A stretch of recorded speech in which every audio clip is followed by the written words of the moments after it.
Hello दोस्तों, कैसे हो आप सब। Welcome back to job university में हूं प्रकाश। तो एसएससी सीएचएसएल 2023 यानी combined higher secondary level examination 2023 की नोटिफिकेशन रिलीज कर दी गई है और ये एसएससी की तरफ से सीएचएसएल के लिए दूसरी नोटिफिकेशन इस बार देखने को मिल रही है, यानी कि इस ईयर में। इससे पहले जो नोटिफिकेशन आई थी वो एसएससी सीएचएसएल 2022 के लिए थी। तो चलिए बात करते हैं एसएससी सीएचएसएल 2023 की।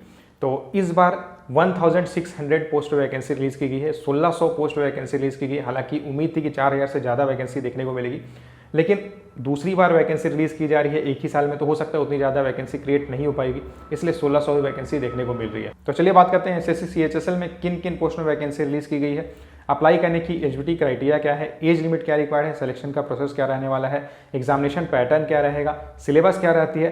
साथ ही साथ बात करेंगे सिलेक्शन के बाद आपको सैलरी क्या मिलती है एंड आपकी जॉब प्रोफाइल क्या रहती है। तो सारी चीज़ों के ऊपर मैं आपको डिटेल में बताऊंगा, तो वीडियो को एंड तक देखना, सारी चीज़ें क्लियर हो जाएगी।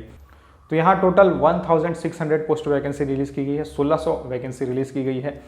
अप्लाई डेट की बात करते हैं तो ऑनलाइन रजिस्ट्रेशन 9 मई से स्टार्ट हो चुकी है। अप्लाई करने की लास्ट डेट 8 जून रहेगी। अगर आप यहाँ अप्लाई करने में इंटरेस्टेड हो तो जल्द से जल्द अप्लाई कर देना, मई मंथ तक ही अप्लाई कर देना, जून मंथ की वेट मत करना। कई बार ऐसा होता है कि हम सोचते हैं कि एंडिंग तक अप्लाई कर देंगे, लेकिन उस समय सर्वर डाउन हो सकता है, तो प्रॉब्लम हो सकती है।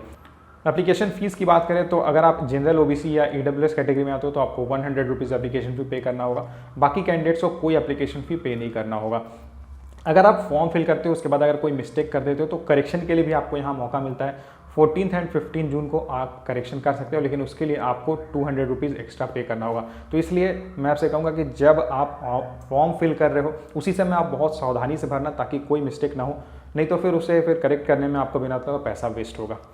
एग्ज़ाम डेट की बात कर लेते हैं। तो देखिए, जो इसकी टीयर 1 होने वाली है इसके लिए ऑलरेडी एसएससी ने इन्फॉर्मेशन दे दी थी। तो एसएससी सीएचएसएल की जो टीयर 1 होगी ये 2 अगस्त से लेकर 22 अगस्त के बीच कभी भी हो सकती है।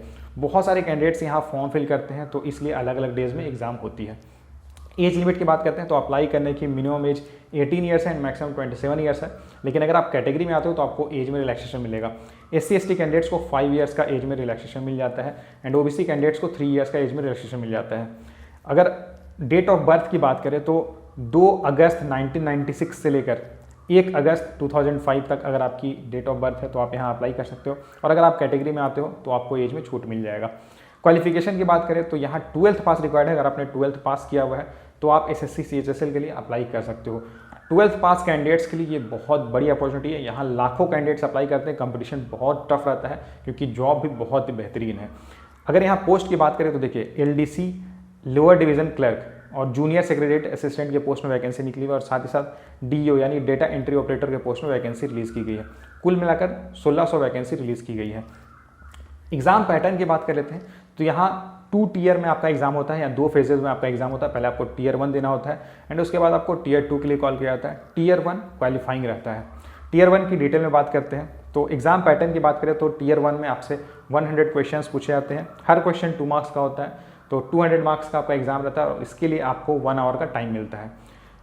सिलेबस की बात करें तो यहाँ बेसिक इंग्लिश से क्वेश्चंस पूछे जाते हैं, 25 क्वेश्चंस पूछे जाएंगे। देन GK GS से 25 क्वेश्चंस पूछे जाएंगे, रीजनिंग से 25 क्वेश्चन पूछे जाएंगे और मैथ से 25 क्वेश्चंस पूछे जाएंगे।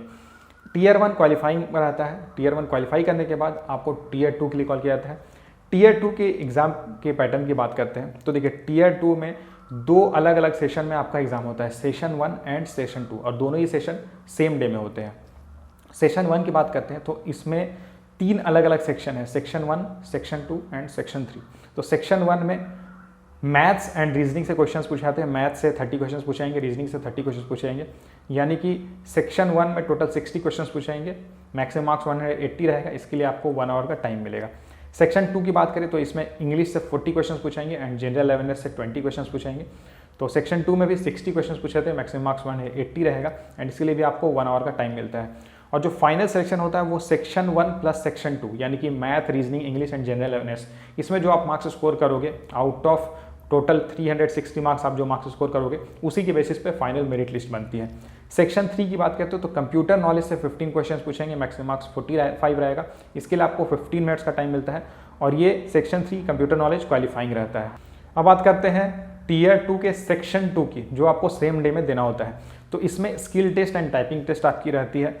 डेटा एंट्री ऑपरेटर के पोस्ट के लिए अगर आप क्वालिफाई करते हो तो आपको स्किल टेस्ट देना होगा जो 15 मिनट्स का रहता है। और अगर आप एलडीसी या जीएसए यानी लोअर डिवीजन क्लर्क या जूनियर सेक्रेटरी असिस्टेंट के पोस्ट के लिए अगर आप क्वालिफाई करते हो तो आपको टाइपिंग टेस्ट देना होता है जो 10 मिनट्स का होता है। यहाँ टाइपिंग स्पीड इंग्लिश में अगर आप टाइपिंग करना चाहते हो तो 35 वर्ड्स पर मिनट की स्पीड रिक्वायर्ड है, हिंदी में टाइपिंग करना चाहते हो तो 30 वर्ड्स पर मिनट रिक्वायर्ड है। और यहाँ आपके पास ऑप्शन रहता है इंग्लिश या हिंदी, किसी भी लैंग्वेज में आप टाइपिंग कर सकते हो। सैलरी की बात करते हैं तो लोअर डिवीजन क्लर्क यानी LDC and junior secretary assistant यानी जेएसए के पोस्ट के लिए आपको लेवल 2 का पे स्केल मिलता है। आपकी बेसिक पे 19,900 रहती है, यानी कि ज्वाइनिंग के बाद आपकी मंथली इन हैंड सैलरी 30,000 से ज़्यादा रहेगी।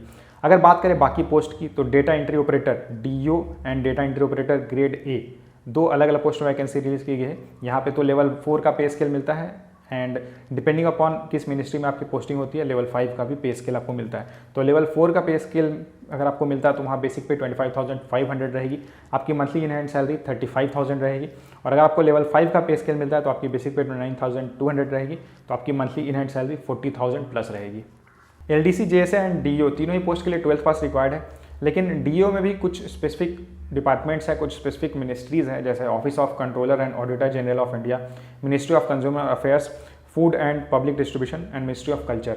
तो ये 3 अलग अलग मिनिस्ट्रीज एंड डिपार्टमेंट्स हैं जहां अगर आप अप्लाई कर रहे हो डीओ के पोस्ट के लिए तो यहाँ 12th में अगर आपने साइंस लिया हुआ था और साथ ही साथ आपने मैथ्स पढ़ा हुआ है तो ही आप इस पार्टिकुलर डिपार्टमेंट के लिए और इस पार्टिकुलर मिनिस्ट्री के लिए अप्लाई कर सकते हो। बाकी अगर आपने 12th पास किया हुआ है तो आप बाकी सारे पोस्ट में अप्लाई करने के लिए एलिजिबल हो। एग्जाम सेंटर की बात करते हैं तो ये वैकेंसी ऑल इंडिया में निकली हुई है, ऑल इंडिया कैंडिडेट्स यहाँ अप्लाई करने के लिए एलिजिबल है। तो इसकी एग्जाम सेंटर ऑल इंडिया में रहने वाली है।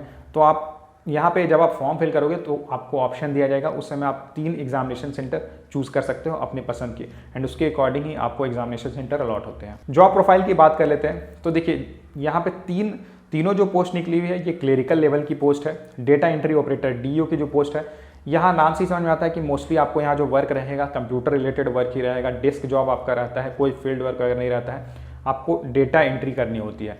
उसके बाद अगर बात करें जूनियर सेक्रेटरी असिस्टेंट की एंड लोअर डिवीजन क्लर्क की तो ये भी क्लेरिकल लेवल की जॉब है। यहाँ पे आपको कंप्यूटर रिलेटेड वर्क करना होगा, मोस्टली यहाँ डेस्क जॉब ही रहती है, कोई फील्ड वर्क नहीं रहता है।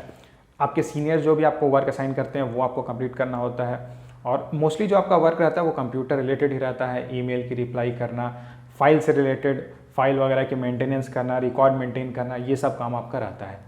एसएससी सीएचएसएल 2023 में मात्र 1600 पोस्ट पे वैकेंसी रिलीज़ की गई है, तो इस बार कंपटीशन बहुत ज़्यादा टफ रहने वाला है। तो अगर आप यहाँ अप्लाई करने के लिए एलिजिबल हो तो अभी से तैयारी स्टार्ट कर दो। अगस्त के मंथ में आपका Tier 1 होने वाला है और उसके लिए बहुत ज़्यादा कंपटीशन रहने वाली है, बहुत हाई कंपटीशन रहने वाला है। कि पहले जो वैकेंसी रिलीज़ की जाती थी 4,000-5,000 के अप्रॉक्स निकलती थी तो कंपटीशन थोड़ा कम रहता था, लेकिन इस बार वैकेंसी बहुत कम है इसलिए बहुत हाई कंपटीशन आपको देखने को मिलेगा। तो बस आप अच्छे से तैयारी करो और नोटिफिकेशन से रिलेटेड आपका कोई सवाल रहता है तो आप मुझे कमेंट करके पूछ सकते हो।